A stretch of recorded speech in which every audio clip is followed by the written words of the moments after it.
ಈ ಮಾನವ ಇನ್ನೊಬ್ಬ ಮಾನವನಿಲ್ಲದೆ ಬದುಕಲು ಸಾಧ್ಯವಿಲ್ಲ. ಯಾರಾದರೂ ಹಾಗೆ ಬದುಕಲಿ ಅನ್ನೋರಿದ್ರೆ ನನ್ನ ಜೊತೆಗೆ ಬನ್ನಿ, ಒಂದು 4 ದಿನ ಯಾವುದಾದ್ರೂ ಕಿಡಿಕೆ ಬಾಗಿಲುಗಳು ನಿಂದಿರೋ ಒಂದು ರೂಮಿಗೆ ಕೂಡಿ ಹಾಕಿ ಹೊತ್ತೊತ್ತಿಗೆ ನಿಮಗೆ ಅನ್ನ ನೀರು ಕೊಡ್ತೀವಿ. ಯಾವುದೇ ಪ್ರಪಂಚದ ಸಂಪರ್ಕವಿಲ್ಲದೆ ಒಂದು 24 hours ತೋರಿಸಿ ನಿಮಗೆ ತಾಕತ್ತಿದ್ರೆ ನಾನು ನಿಮ್ಮ ಸ್ನೇಹ ಜೀವನವಲ್ಲ, ನಿಮ್ಮ ಸಂಘ ಜೀವನವಲ್ಲ ಅಂತ ಒಪ್ಕೊಂತೀನಿ. ಆಗಲ್ಲ. ಇದು ಮಾನವ ಇನ್ನೊಬ್ಬನನ್ನು ಅವಲಂಬಿಸಿದಾನೆ ವಿವಿಧ ಕಾರಣಗಳಿಗಾಗಿ. ಯಾಕಂದ್ರೆ ಮಾನವ ಒಬ್ಬ ವ್ಯಕ್ತಿ ಎಲ್ಲವನ್ನು ತರಬೇಕಾದ್ರೆ ಸೃಷ್ಟಿ ಮಾಡಲು ಸಾಧ್ಯ ಇಲ್ಲ. ಯಾಕಂದ್ರೆ ಆ ಥರ ಭೌಗೋಳಿಕ ಲಕ್ಷಣ ಇಲ್ಲ. ಭೌಗೋಳಿಕ ಲಕ್ಷಣ ಇದ್ದರೆ ಕೈಗಾರಿಕೆಗಳಿಲ್ಲ, ಕೈಗಾರಿಕೆಗಳಿದ್ರೆ ಆ ಥರದ ಉತ್ಪಾದನೆ ಇಲ್ಲ. ನೀನು ಇನ್ನೊಬ್ಬನ ಮೇಲೆ ಡಿಪೆಂಡ್ ಆಗಲೇಬೇಕು. ಹಾಗಾಗಿ ನೀನು ಇನ್ನೊಬ್ಬನ ವಿಶ್ವಾಸ ಪಡೆಯಲೇಬೇಕು. ಇನ್ನೊಬ್ಬನ ವಿಶ್ವಾಸ ಪಡೆಯಬೇಕಾಗಿ ಬದುಕತಕ್ಕಂಥ ಮನುಷ್ಯ ನಂಬಿಕೆ ಇಲ್ಲದೆ ನಿನ್ನನ್ನು ನೀನೇ ಮಾರಿಕೊಂಡು ನಿನ್ನ ಮನಸ್ಸಾಕ್ಷಿಯನ್ನು ಅಧಿಪತನಕ್ಕೆ ತಳ್ಳಿ ನೀನು ಬದುಕಿದ ಸಾಕ್ಷಿ. ದೇಶದ ಯುವಕರಲ್ಲಿ ಕಿಚ್ಚನ್ನು ಹಚ್ಚಿ 1818ರಲ್ಲಿ 19ನೇ ಶತಮಾನದ ಆದಿಭಾಗದಲ್ಲಿ ಜರ್ಮನಿಯ ಟಯರಂಬಲ್ಲಿ ಒಬ್ಬ ಕಾರ್ಲ್ ಮಾರ್ಕ್ಸ್ ಅಂತ ಒಬ್ಬ ತತ್ವಜ್ಞಾನಿ ಹುಡ್ತಾನೆ. ಒಬ್ಬ ತತ್ವಜ್ಞಾನಿ ಹುಡ್ತಾನೆ. ಅವರ ತಂದೆ ವಕೀಲ, ಶ್ರೀಮಂತ ಮನೆತನ. ಅವನಿಗೇನು ಈ ಹೋರಾಟ, ಈ ಕ್ರಾಂತಿ ಬೇಕೇ ಇರಲಿಲ್ಲ.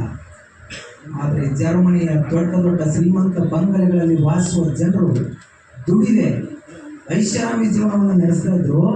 ಒಂದು ಕಡೆಗೆ ಕಾರ್ಖಾನೆಗಳಲ್ಲಿ ತಮ್ಮ ರಕ್ತವನ್ನು ಬೆವರನ್ನು ಸುರಿಸಿ ದುಡಿತಾ ಇದ್ದ ಕಾರ್ಮಿಕರು ಬಡವರಾಗೇ ಇದ್ರು.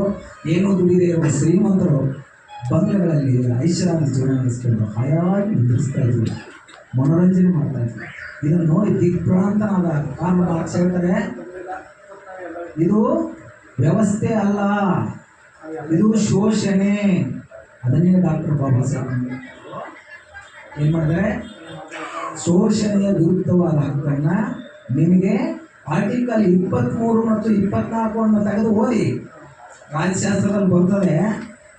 ಆರ್ಟಿಕಲ್ 23, 24 ತೆಗೆದು ಓದಿ. ಮನೇಲಿ ಕೂತ್ಕೊಂಡು ಏನೇನೋ ಮಾಡ್ತೀವಿ, ಹೊರಗಡೆ ಕೂತ್ಕೊಂಡು ಏನೇನೋ ಮಾತಾಡ್ತೀವಿ. 4 ಅಕ್ಷರಗಳನ್ನು ಓದಿ.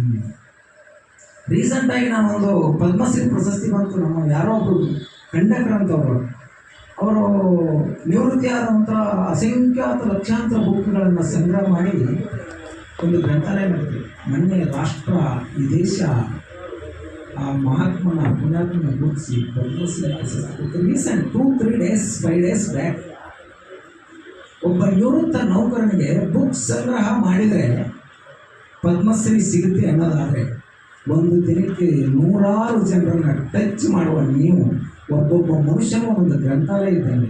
ಅಂದರೆ ನೀವು ಎಷ್ಟು ಲಕ್ಷ ಗ್ರಂಥಾಲಯಗಳನ್ನು ಸೃಷ್ಟಿಸಬಹುದು, ಆ ಸಮರ್ಥನೆ ನಿಮಗೆ. ಹಾಗಾಗಿ ನೀವು ಸಂಘಟಿತರಾಗಬೇಕು. ನಿಮಗೆ ಸಂಘಟನೆಯ ಮನೋಭಾವ ಬೆಳಿಬೇಕು. ಇಲ್ಲ ಒಬ್ಬ ನಾಯಕರ ಮೇಲೆ ನಂಬಿಕೆ ಇಡಬೇಕು. ಇಲ್ಲ ನೀವು ಆತನಿಗೆ ಬೆಂಬಲವಾಗಿ ನಿಲ್ಲಬೇಕು. ಈ ದೇಶದ ಸ್ವಾತಂತ್ರ್ಯ ಚಳವಳಿಯಲ್ಲಿ ಒಬ್ಬ ಯುವಕ ಬ್ರಿಟಿಷ್ ಕಚೇರಿ ಮೇಲೆ ಹೋಗಿ ತ್ರಿವರ್ಣ ಧ್ವಜ ಹಾರಿಸ್ತಾನೆ. ಹಾರಿಸ್ತಿದ್ದಂಗೆ ಬ್ರಿಟಿಷರು ಅವನಿಗೆ ಫೈರ್ ಮಾಡ್ತಾರೆ.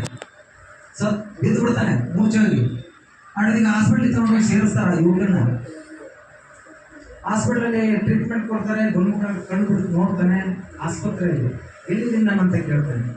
ಕೇಳೋರಲ್ಲಿರೋ ದಾದಿಯರು, ನರ್ಸ್ಗಳು ಹೇಳ್ತಾರೆ, ನೀನು ಬ್ರಿಟಿಷ್ ಕಚೇರಿಯ ಮೇಲೆ ಹೋಗಿ ಭಾರತದ ತ್ರಿವರ್ಣ ಧ್ವಜವನ್ನು ಹಾರಿಸಿದ ಫಲವಾಗಿ ನಿನಗೆ ಅವರು ಗುಂಡು ಹಾರಿಸಿದರೆ, ನಿನಗೆ ಗಾಯ ಆಗಿದೆ, ಮೂರ್ಛೆ ಹೋಗ್ತಿದೆ, ನಿನಗೆ ಕರ್ಕೊಂಡ್ಬಂದು ಆಸ್ಪತ್ರೆಗೆ ದಾಖಲು ಮಾಡಿದ್ದಾರೆ ಅಂತ ಹೇಳ್ತಾರೆ. ಅವಾಗ ಒಂದು ಡಾಕ್ಟ್ರಿಗೆ, ನರ್ಸ್ಗೆ, ದಾದಿಗೆ ಕೇಳ್ತಾನೆ, 10 ವರ್ಷದ ಯುವಕ, ನನಗೆ ಗುಂಡು ಹಿಂದ್ಗಡೆಯಿಂದ ಹಾರಿಸಿದಾರ ಮುಂದ್ಗಡೆಯಿಂದ ಹಾರಿಸಿದಾರ ಅಂತ ಕೇಳ್ತಾನೆ. ಜೀವ ಉಳಿದಿದೆಯಲ್ಲ ಅಂತೀವಿ ನಾವು ನಮ್ಮ ಜೀವ ಉಳಿದ್ರೆ ಸಾಕು ಅಂತೀವಿ. 10 ವರ್ಷದ ಬಾಲಕನಿಗೆ ಗುಂಡು ಹಿಂದ್ಗಡೆಯಿಂದ ಹಾರಿಸಿದಾರ ಮುಂದ್ಗಡೆಯಿಂದ ಹಾರಿಸಿದಾರೆ.